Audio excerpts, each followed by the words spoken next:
नमस्कार, बहुत स्वागत है आपका INS 24/7 में। मैं हूं आपके साथ नदीम अहमद। वक्त हो चला है पांच का पंच का, जिसमें सबसे पहले बात करते हैं पीएम मोदी के इटली दौरे की। अपने 5 देशों की यात्रा में पीएम मोदी इटली पहुंचे हैं। यहीं इटली के प्रधानमंत्री मेलोनी से पीएम मोदी ने मुलाकात की। दोनों नेताओं के बीच कई अहम मुद्दों पर चर्चा होनी है। वहीं पांच के पंच की दूसरी खबर राहुल गांधी से जुड़ी है। राहुल गांधी के विवाद बोल की है। रायबरेली में राहुल गांधी ने एक सभा को संबोधित करते हुए पीएम मोदी, केंद्रीय गृह मंत्री अमित शाह और आरएसएस पर निशाना साधा। राहुल के तीखे हमले पर बीजेपी ने भी पलटवार किया। तीसरी खबर की बात करें तो पांच के पंच में तीसरी खबर मोहन कैबिनेट से जुड़ी है। भोपाल में मोहन कैबिनेट की बैठक में कई अहम फैसलों पर मुहर लगी है। कैबिनेट ने तबादला नीति 2026 को भी मंजूरी दे दी है। चौथी खबर मेडिकल संचालकों की हड़ताल की है। देश के साथ मध्य प्रदेश, छत्तीसगढ़ में मेडिकल स्टोर बंद है, जिससे मरीजों को परेशानी का सामना करना पड़ रहा है। पांचवी खबर ट्वेशा केस की है। ट्वेशा केस में परिजनों ने दोबारा पोस्टमार्टम की मांग की है। वहीं राष्ट्रीय महिला आयोग ने भी संज्ञान लेकर सख्त निर्देश दिए हैं।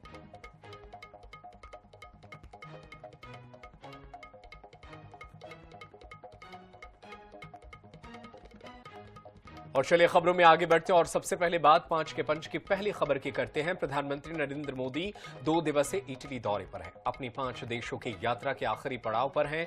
वह रोम पहुंचे, जहां इटली के प्रधानमंत्री जॉर्जिया मेलोनी ने उनका गर्मजोशी से स्वागत किया। इस दौरान पीएम मोदी ने इटली के प्रधानमंत्री जॉर्जिया मेलोनी को खास मेलोडी चॉकलेट गिफ्ट की है, जिसके बाद इटली के प्रधानमंत्री ने इस गिफ्ट के लिए पीएम मोदी को धन्यवाद दिया। आज पीएम मोदी की इटालवी प्रधानमंत्री जॉर्जिया मेलोनी के साथ द्विपक्षीय बैठक होगी, जिसमें व्यापार, निवेश, एडवांस तकनीक और वैश्विक मुद्दों पर चर्चा की जाएगी। पीएम मोदी का ये इटली का तीसरा दौरा है। दोनों देशों के बीच 2025 में द्विपक्षीय व्यापार 14.25 अरब यूरो तक पहुंच चुका है और रिश्ते लगातार मजबूत हो रहे हैं। इस यात्रा के दौरान भारत इटली संबंधों को स्पेशल स्ट्रेटेजिक पार्टनरशिप का दर्जा देने पर भी विचार किया जा रहा है। पीएम मोदी इटली के उद्योगपतियों से भी मिलेंगे। चर्चा में रक्षा, ऊर्जा, मैन्युफैक्चरिंग और वैश्विक सुरक्षा जैसे अहम मुद्दे शामिल रहेंगे।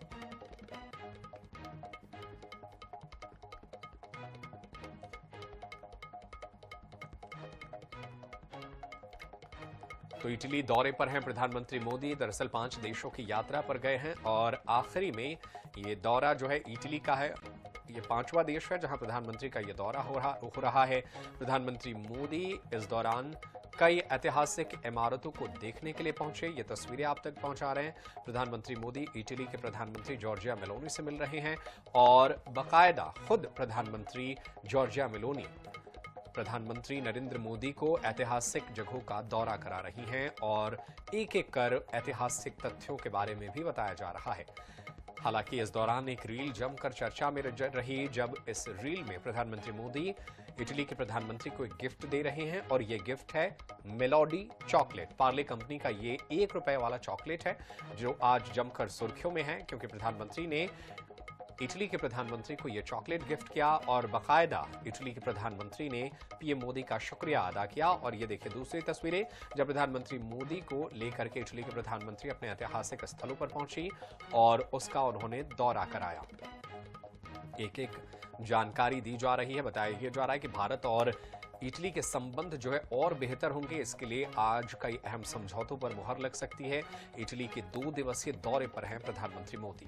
रोम में उनका जोरदार स्वागत किया गया। इसके बाद से प्रधानमंत्री मोदी जॉर्जिया मेलोनी से मुलाकात करने पहुंचे। और चलिए इसी खबर पर ज्यादा जानकारी और चर्चा के लिए हमारे साथ विदेश मामलों के जानकार डॉक्टर ब्रह्मदीप अलूनिया जी जुड़ गए हैं। उनका रुख कर लेते हैं। ब्रह्मदीप जी, ये केमिस्ट्री जो है वो ऑन स्क्रीन दिख रही है कि भारत और इटली के संबंध किस तरीके से बेहतर होते जा रहे हैं। इसका किस तरीके से भविष्य में भारत को फायदा होगा? देखिए, आपने जिसका जिक्र किया, निश्चित तौर पर मेलोनी के साथ बहुत शानदार केमिस्ट्री रही है और लगभग 7वीं या 8वीं दफा प्रधानमंत्री मोदी और मेलोनी का मिलना हुआ है। लेकिन सबके बीच दिलचस्प यह है कि चूंकि अमेरिका और ट्रंप से संबंध लगातार भारत के खराब हुए, ऐसे में यूरोपीय संघ के साथ भारत के संबंध मजबूत हुए हैं, मुक्त व्यापार समझौता हुआ है और यूरोप की एक महत्वपूर्ण कड़ी इटली है, जिससे कि भारत की इतनी मजबूत रणनीतिक साझेदारी रही है कि उसके लिए बाकायदा 2025 से 2029 तक के विजन को लागू किया गया, जिसमें दोनों देशों के बीच कैसे रणनीतिक साझेदारी को बढ़ाया जाए, कैसे तकनीक विकास को बढ़ावा दिया जाए और कैसे व्यापार को बढ़ाया जाए। तो इटली भारत की दृष्टि से बहुत महत्वपूर्ण राष्ट्र है और यही कारण है कि प्रधानमंत्री मोदी ने जितनी अच्छी यात्रा उनकी यूएई की रही थी, अब इस यात्रा का जो अंतिम पड़ाव है इटली है और वो शानदार जो समापन है अब इटली में होने जा रहा है। नदीम जी, बहुत शुक्रिया डॉक्टर ब्रह्मदीप अलूने जी हमारे साथ जुड़ने के लिए और इस खबर पर चर्चा करने के लिए। तो इटली और भारत के संबंध बेहतर हो रहे हैं और बेहतर होंगे इसकी उम्मीद की जा रही है। पीएम मोदी का ये दौरा बेहद अहम है। यूरोप के देशों की यात्रा पर हैं। यूएई के अलावा 4 देश यूरोप के रहे, जहां प्रधानमंत्री मोदी एक के बाद एक पहुंचे हैं और यूरोप और भारत के रिश्तों को और मजबूत करने की कोशिश की जा रही है।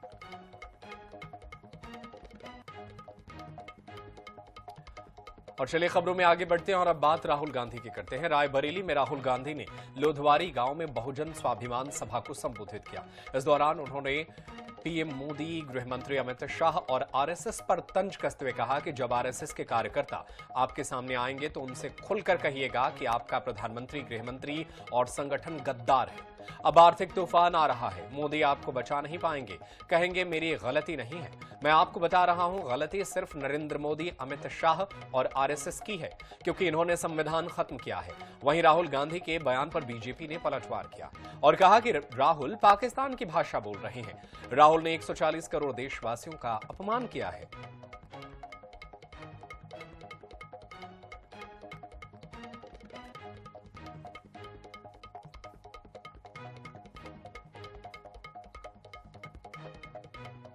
विपक्ष के नेता राहुल गांधी ने प्रधानमंत्री मोदी, केंद्रीय गृह मंत्री अमित शाह और आरएसएस को लेकर विवादित टिप्पणी की है। रायबरेली में सभा को संबोधित करते हुए राहुल गांधी ने प्रधानमंत्री, गृह मंत्री और आरएसएस को गद्दार कह दिया है। राहुल गांधी के बयान के बाद से बीजेपी ने पलटवार किया है और बीजेपी का कहना है कि राहुल गांधी पाकिस्तान की भाषा बोल रहे हैं। तो ये तस्वीरें बेहद हैरान करने वाली निकलकर सामने आई जब विवादित बयान एक बार फिर से दिया है। लोकसभा में विपक्ष नेता राहुल गांधी ने आरएसएस के कार्यकर्ता आपके सामने आए तो कहना कि पीएम मोदी, गृह मंत्री और आरएसएस जो है वो गद्दार है। और चलिए इसी खबर पर चर्चा करने के लिए हमारे साथ रत्नाकर सिंह, भारतीय जनता पार्टी के प्रवक्ता, जुड़ गए हैं। उनका रुख कर लेते हैं। रत्नाकर सिंह, वो तो सीधा सीधा पीएम मोदी, गृह मंत्री अमित शाह को और आरएसएस को गद्दार कह रहे हैं, क्या कहेंगे आप इस पर? देखिए, इसमें मैं यही कहना चाहूंगा कि राहुल गांधी जो लीडर ऑफ अपोजिशन है, वो अपनी भूमिका की अहमियत को समझ नहीं पा रहे और जिस तरह से प्रधानमंत्री और गृह मंत्री जी को गद्दार, मंच से गद्दार साबित कहना, ये अपने आप में दर्शाता है कि कहीं न कहीं पॉलिटिकल मैच्योरिटी जो है राहुल गांधी को नहीं है। वो अपनी भूमिका को निभाने में बिल्कुल सक्षम नहीं है। देखिए, मैं कांग्रेस पार्टी से कुछ चुनिंदा सवाल करना चाहता हूँ जो स्वयं में यह साबित करता है कि कौन सी पार्टी ने देश के साथ गद्दारी किया था। अब ये बताइए, यूनाइटेड नेशंस में जब भी भारत को स्थायी सदस्यता मिल रही थी, उस समय पंडित नेहरू ने उसको मना करके देश के साथ गद्दारी किसने किया? जिस समय देश में इमरजेंसी लगाया गया, सारे लोगों को, लाखों लोगों को जेल के अंदर ठूस दिया गया, उस समय क्या राहुल गांधी के जो पूर्वज इंदिरा गांधी जो हैं, वो देश के साथ क्या कर रही थी? संविधान की धज्जियां ही उड़ा रही थी। आप देश के साथ इस तरह से काकृत करते हैं, चाइना को हजारों वर्ग किलोमीटर आप जमीन जो है छोड़ देते हैं, तो देश के साथ गद्दारी किसने किया है वो सब जानते हैं। और आज जो प्रधानमंत्री और गृह मंत्री जो ये अपील कर रहे हैं कि आप देश के ऊर्जा को बचाइए और राष्ट्र हित में जो अपील कर रहे हैं उसको भी, राष्ट्र हित को भी, अपील को भी इनको गद्दारी लगती है। तो कहीं न कहीं देश हित ये नहीं करते हैं ये लोग, राजनीति में देश हित नहीं, राष्ट्र नीति नहीं देखते हैं। ठीक ये है लोग जो है रत्नाकर सिंह जी, इस तरह से ये बेहद अहम बातें आप कह रहे हैं, इस पर जवाब ले लेते हैं। अभिमन्यु त्यागी कांग्रेस के प्रवक्ता जुड़ गए हैं, उनका रुख कर लेते हैं। अभिमन्यु जी, लोकसभा में विपक्ष के नेता है राहुल गांधी, पूछने का कहने का एक अपना तौर तरीका सलीका होता है। अब आप प्रधानमंत्री को गद्दार कह रहे हैं, गृह मंत्री को गद्दार कह रहे हैं, ये कितना उचित है? और क्या कम से कम पद की गरिमा तो बनाए रखनी चाहिए थी? सबसे पहले तो ये बात समझ लेने की है कि इस देश में सिर्फ नरेंद्र मोदी जी प्रधानमंत्री नहीं रहे हैं। जब ये विपक्ष में थे तो उस दौरान मनमोहन सिंह जी के लिए क्या क्या बातें करते थे। इन्होंने पहले प्रधानमंत्री जिन्होंने एक रिकॉर्ड बनाया लंबे अरसे जेल में रहने का, अंग्रेजों के खिलाफ आंदोलन में लगभग 11.5 वर्ष वो जेल में रहे, आजादी के आंदोलन में रहे, और उस परिवार ने अपनी संपत्ति भी देश के लिए, राष्ट्र के लिए दान कर दी। तो उनको तक ये खुले मन से गालियां देते रहे। लेकिन अभिमन्यु जी, वो कीचड़ उछालेंगे तो आप भी कीचड़ उछालेंगे, प्रधानमंत्री को आप भी गद्दार कहेंगे। कम से कम आप तो सबसे बड़ी और सबसे पुरानी पार्टी रहे हैं इतिहास में, तो कम से कम इसका तो आप ख्याल रखते। किस तरह से चारों ओर लूट मच रही है, दो देशों के बीच में झगड़ा है, आप वहां एक देश के घर पहुंच गए इजराइल में, जबकि कांग्रेस के दौर में, या मैं तो कहना चाहता हूं कि नेहरू जी से आज तक ये रहा कि भारत ने अपनी स्थिति स्पष्ट रखी है कि हम गुटनिरपेक्ष का हमारा मामला है। आज आप एजेंट बन के रह गए, आप रूस से तेल नहीं लेंगे, यानी जो मैन मेड इस समय महंगाई आई है, या मैं तो और कहना चाहूंगा मोदी मेड, तो आप गद्दार कहेंगे। सवाल ये है कि आलोचना करने का सबको अधिकार है, जो विपक्ष में होता है आलोचना करता है। अब पीएम को आप गद्दार कहेंगे, कल को वो भी कुछ और कहेंगे, तो यही चलता रहेगा क्या देश में? इन्होंने मनमोहन सिंह जी के लिए क्या कहा था वो याद तो आप बदला ले रहे हैं, मतलब मनमोहन सिंह के लिए कहा गया तो आप बदला ले रहे हैं, तो यही चलता रहेगा देश में। बहुत शुक्रिया आप दोनों का, अभिमन्यु त्यागी, रत्नाकर सिंह, आप दोनों का। लेकिन सवाल यह है कि अगर देश में कोई समस्या है तो बात कहने का एक तरीका होता है, ऐसे गद्दार कहेंगे तो फिर जो है वो जनता जो है वो इसको देखेगी कि किस तरीके से नेता जो है, बड़े पदों पर बैठने वाले नेता कैसे एक दूसरे की आलोचना करते हैं।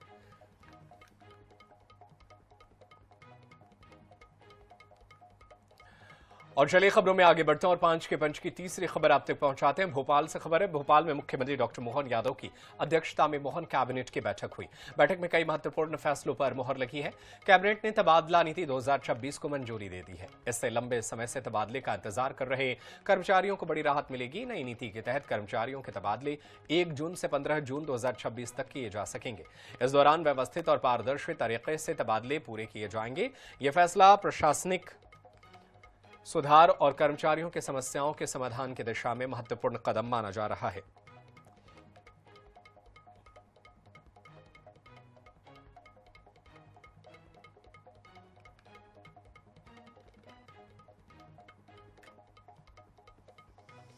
तो कैबिनेट की बैठक हुई जिसमें कई बड़े फैसले लिए गए। मोहन कैबिनेट 1 से 15 जून 2026 तक हो सकेंगे तबादले, इसका फैसला लिया है। इसके अलावा तबादला नीति की मंजूरी जो है ये इसमें दी गई है। इसके अलावा और कई भी घोषणाएं की गई हैं, फैसले लिए गए हैं। 1 से 15 जून 2026 तक तबादले हो सकेंगे। मोहन कैबिनेट की बैठक हुई। दूसरे कई अहम फैसलों पर भी मोहन सरकार ने मुहर लगाई है। और चलिए इसी खबर पर ज्यादा जानकारी हासिल करते हमारे साथ ब्यूरो प्रमुख अनुराग मालवीय जुड़ गए हैं। अनुराग, तबादला नीति को लेकर के लंबे समय से इंतजार कर रहे थे मंत्री, विधायक से लेकर हर कोई, अब इसकी मंजूरी मिल गई है। इसके अलावा और वो कौन से फैसले रहे जो बेहद अहम साबित होने वाले हैं? निश्चित रूप से देखिए, अगर हम बात करें तो जो फैसले हैं उसमें निश्चित रूप से तबादला नीति सबसे महत्वपूर्ण रही है। और तबादला नीति कहीं ना कहीं एक सरकारी कर्मचारियों के लंबे इंतजार के बाद लागू हुई है।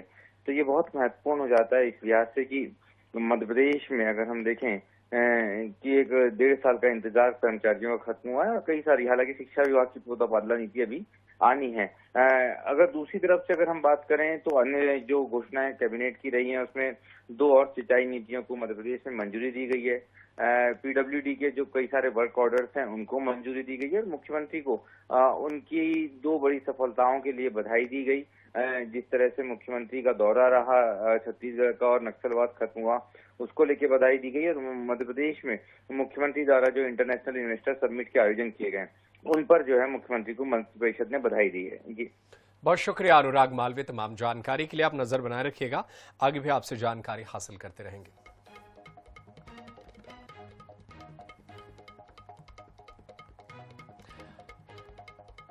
और चलिए खबरों में आगे बढ़ते हैं और 5 के पंच की चौथी खबर आप तक पहुंचाते हैं। देश भर में आज ई फार्मेसी के विरोध में मेडिकल स्टोर बंद है। इस हड़ताल से देश के कई हिस्सों में दवाओं की सप्लाई प्रभावित हो सकती है।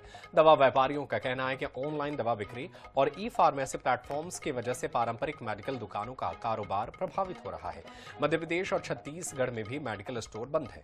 दवा व्यापारियों ने ऑनलाइन दवा बिक्री और भारी डिस्काउंट के खिलाफ बंद का समर्थन किया। दवा व्यापारियों का कहना है कि ई फार्मेसी से छोटे मेडिकल स्टोर प्रभावित हो रहे हैं और बिना डॉक्टर की पर्ची दवाओं की उपलब्धता लोगों की सेहत के लिए खतरा बन रही है।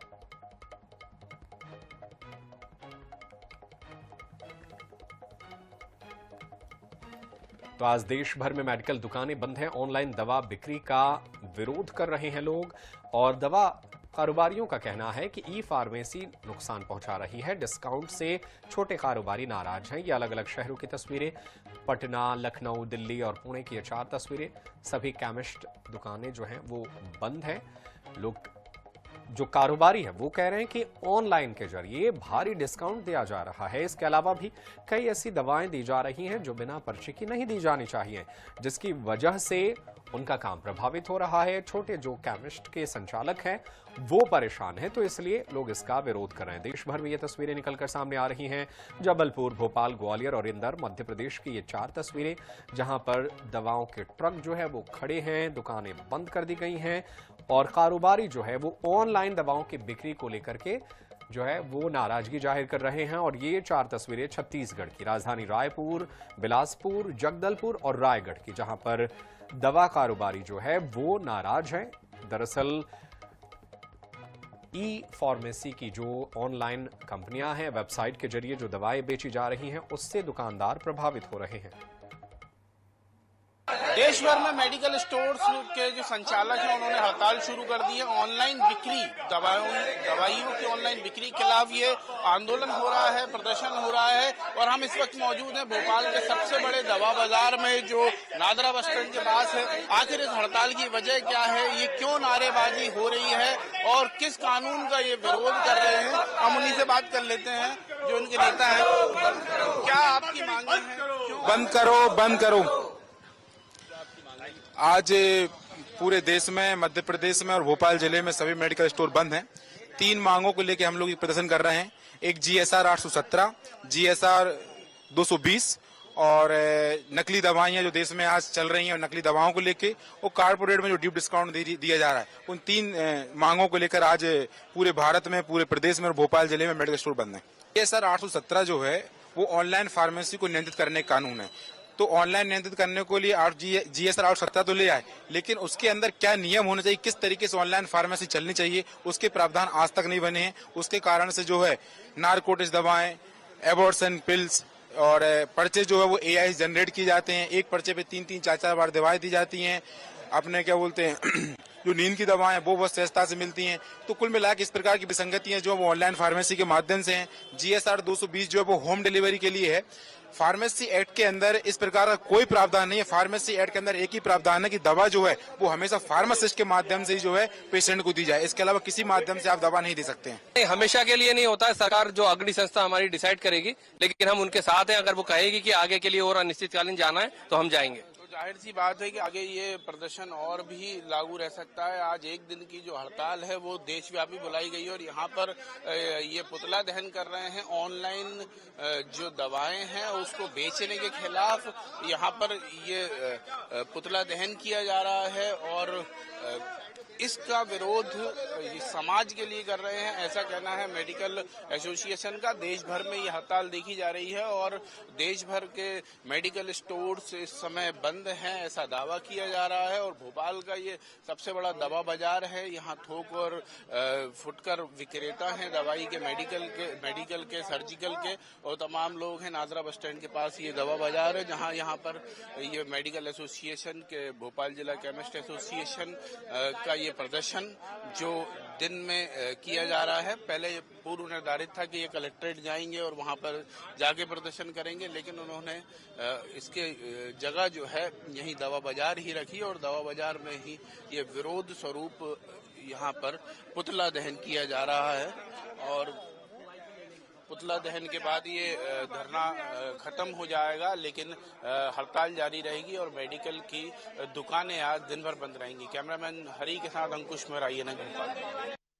छत्तीसगढ़ सहित पूरे देश में आज दवा कारोबार बंद है। सभी रिटेलर और होलसेल कारोबारियों ने अपनी दवा दुकानें बंद रखी। आप देख सकते हैं राजधानी रायपुर का यह दवा कारोबार यहां से संचालित होता है। पूरे प्रदेश के दवा कारोबारी यहां से दवा खरीदते हैं और आज बंद है। पूरे कारोबारी यहां पर प्रदर्शन कर रहे हैं। सीधे उनसे ही बात कर लेते हैं। आज आप लोगों ने एक दिन का बंद रखा है, क्या पूरा है मामला? ऑनलाइन दवा बिक्री के विरोध में हम लोग आज एक दिन का अखिल भारतीय संगठन के कॉल पे रायपुर जिला भी उसमें बंद का किया है। हमारी मुख्य मांग ये है कि जो कोरोना काल के समय सरकार ने एक छूट दी थी कि जनता तक, क्योंकि लॉकडाउन चल रहा था, दवाइयां आसानी से पहुंच सके, इन नियमों का दुरुपयोग करके ब्लिंकिट, स्विगी, जोमेटो इस तरीके के लोग उसकी सप्लाई कर रहे हैं, जिसमें कोई पता नहीं चलता कि माल कहां से आ रहा है और किसको दिया जा रहा है। कोई ड्रग की ट्रैकिंग नहीं है।